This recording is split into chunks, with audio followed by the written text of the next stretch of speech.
morning. This is definitely my earliest one yet, but I'm not sure what today has in store. So, want to get off to a good start. Let's get to it. Stewardship delegation is focused on results instead of methods. It gives people a choice of method and makes them responsible for results. It takes more time in the beginning, but it's time well invested. You can move the fulcrum over, you can increase your leverage through stewardship delegation.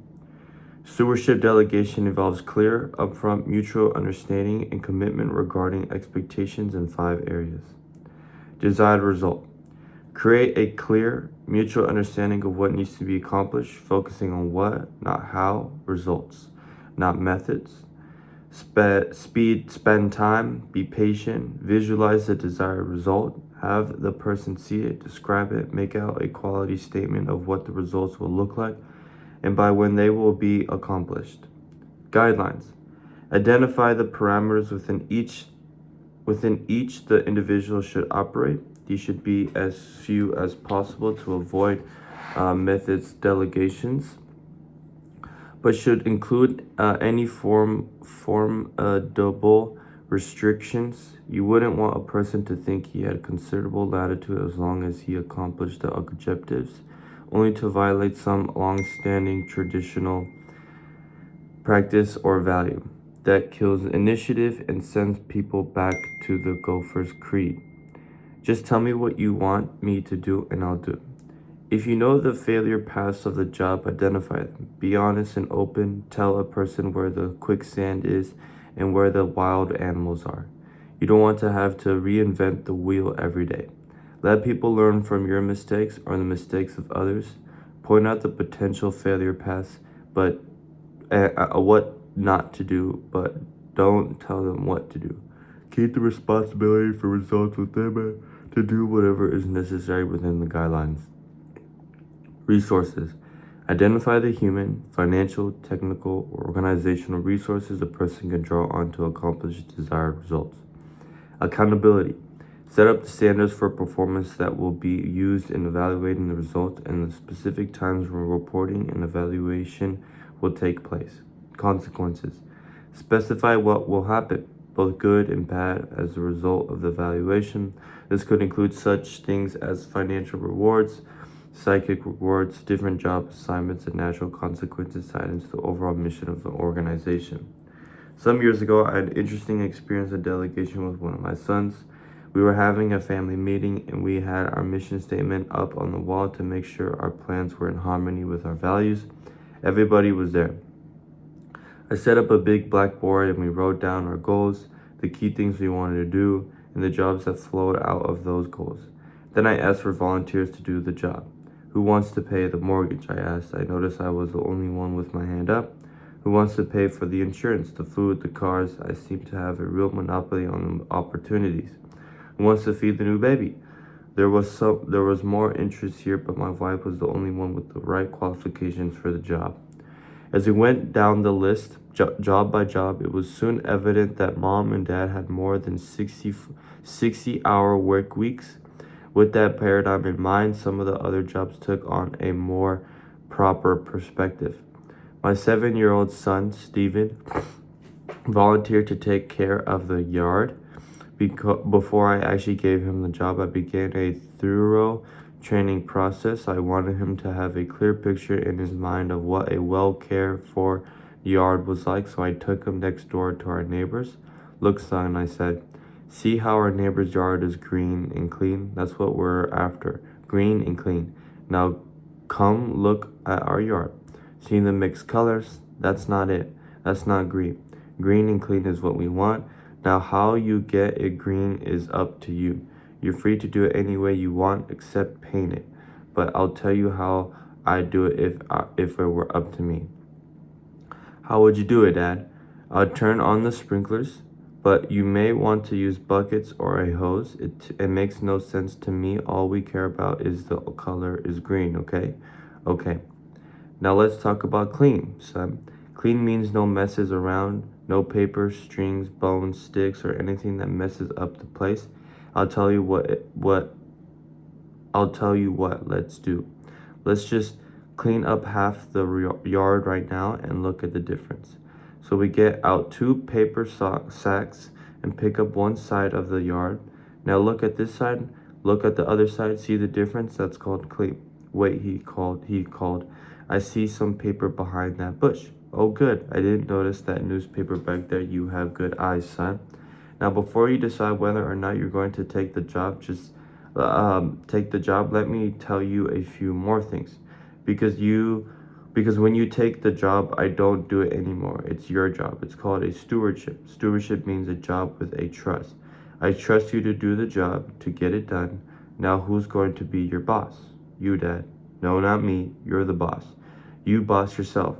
How do you like Mom and Dad nagging you all the time? I don't. We don't like doing it either. It sometimes causes a bad feeling, doesn't it? So you boss yourself. Now guess who your keeper is. Who? I am, I said. You boss me? I do. That's right. By my time to help is limited. Sometimes I'm away, but when I'm here, you tell me how I can help. I'll do anything you want me to. Okay. Now guess who judges you? Who? You judge yourself. I do? That's right. Twice a week, the 2 of us will walk around the yard and you can show me how it's coming. How are you doing? How are you going to judge? Green and clean. Right. I trained him with those 2 words for 2 weeks before I felt was ready to take the job. Finally, the big day came. It is a deal, son. It's a deal. What's the job? Green and clean. What's green? He looked at our yard, which was beginning to look better. Then he pointed next door. That's the color of his yard. What's clean? No messes. Who's the boss? I am. Who's your keeper? You are when you have time. Who's the judge? I am. We'll walk around 2 times a week and I can show you how it's coming. And what will we look for? Green and clean. At that time, I didn't mention an allowance, but I wouldn't hesitate to attach an allowance to such a stewardship. 2 weeks and 2 words. I thought he was ready. It was Saturday and he did nothing. Sunday, nothing. Monday, nothing. As I pulled out of the driveway on my way to work on Tuesday, I looked at the yellow, cluttered yard and the hot July sun on its way up. Surely we'd do it today. I thought I could rationalize Saturday because that was the day we made the agreement. I could rationalize Sunday. Sunday was for other things, but I couldn't rationalize Monday. And now it was Tuesday. Certainly he'd do it today. It was summertime. What else did he have to do? All day I could hardly wait to return home to see what happened. As I rounded the corner, I was met with the same picture I had left that morning, and there was my son at the park across the street playing. This was not acceptable. I was upset and disillusioned by his performance after 2 weeks of training and all those commitments. We had a lot of effort, pride, and money invested in the yard, and I could see it going down the drain. Besides, my neighbor's yard was manicured and beautiful, and the situation was beginning to get embarrassing. I was ready to go back to delegation. Son, you get over here and pick up this garbage right now or else. I knew I could get the golden egg that way. But what about the goose? What would happen to his internal commitment? So I faked a smile and yelled across the street, "Hi son, how's it going?" "Fine," he returned. "How's the yard coming?" I knew the minute I said I had broken our agreement. That's not the way we had set up in accounting. That's not what we had agreed. So he felt justified in breaking it too. "Fine, Dad." I bit my tongue and waited until after dinner. Then I said, "Son, let's do as we agreed. Let's walk around the yard together and you can show me how it's going in your stewardship." As we started out the door, his chin began to quiver. Tears welled up in his eyes, and by the time we got out in the middle of the yard, he was whimpering. "It's so hard, Dad." "What's so hard?" I thought to myself, you haven't done a single thing. But I knew what was hard. Self-management, self-supervision. So I said, "Is there anything I can do to help?" "Would you, Dad?" He sniffed. "What was our agreement?" "You said you'd help me if you had time." "I have time." So he ran into the house and came back with 2 sacks. He handed me one. Will you pick that stuff up? He pointed to the garage. Garbage from Saturday night's barbecue. It makes me sick. So I did exactly what he asked me to do. And that was when he signed the agreement in his heart. It became his yard, his stewardship. He only asked for help 2 or 3 more times in that entire summer. He took care of that yard. He kept it greener and cleaner than it had ever been. Stewardship.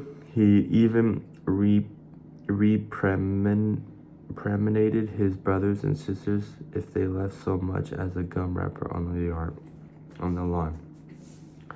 Trust is the hugest form of human motivation. It brings out the very best in people, but it takes time and patience, and it doesn't preclude the necessity to train and develop people so that their competency can rise to the level of that trust. I'm convinced that if stewardship delegation is done correctly, both parties will benefit, and ultimately much more work will get done in much less time. I believe that a family that is well organized, whose time has been spent effectively delegating on one-on-one basis, can organize the work so that everyone can do everything in about an hour a day. But that takes the internal capacity to want to manage, not just to produce. The focus is on effectiveness, not efficiency. Certainly, you can pick up that room better than a child, but the key is that you want to empower the child to do it. It takes time. You have to get involved in the training and development. It takes time, but how valuable that time is downstream. It serves you so much in the long run. This approach involves an entirely new paradigm of delegation. In effect, it changes the nature of the relationship. The steward becomes his own boss, governed by a conscience that contains the commitment to agree upon desired results, but also releases his creative energies toward doing whatever is necessary in harmony with correct principles to achieve those desired results.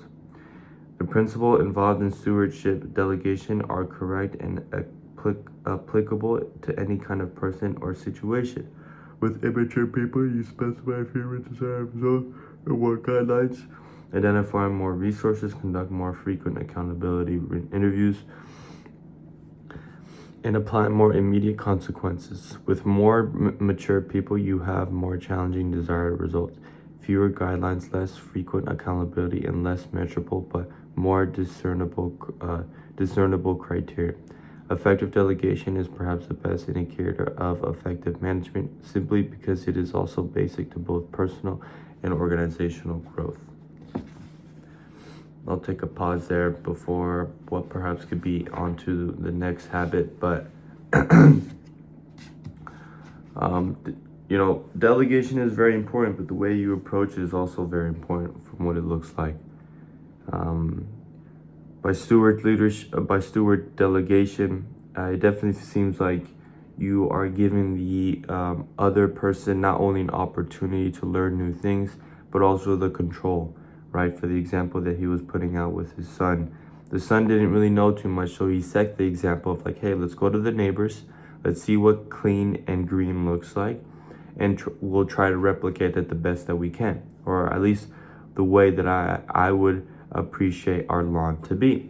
And he respected that as well. He realized that, hey, our lawn is not the best, but look at our neighbors, and there are better, so how do we get to that? Now he showed them. He went out and cleaned half of the yard to show, hey, okay, this is the clean side, this is the dirty side. Now how can we get the whole yard clean? But after the 2 weeks, he had a complication where he didn't get anything done. And I think that's what comes into part when you give people control. Procrastination starts to come in. Doubt starts to come in. The responsibility of doing, or the pressure of uplifting, or the pressure of how your job is going to be. How do I word this? There's going to be, when you're given a job and you have the control, there's going to be some form of pressure. Now it is up to you how you live up to that pressure. But as a leader, it's not about throwing him in the deep waters. It's helping them out. Notice how his father said, okay, son, you remember what our agreement was. I'm your keeper. If you need my help and I have time, I'll help you out. He had time, he asked for help, and he helped him out. That little bit of push ended up helping him out tremendously. Now he ended up keeping the yard green and clean like they had agreed to, but then started to help out or wanted to involve his brothers and sisters. Now what a great concept, because now the kid, his son, is now showing the ropes to his brothers and sisters. Now he's teaching them a lesson, or allowing them to perhaps get into the yard and help out, but also let them learn, like, okay, this is what my dad told me, I'm gonna tell you.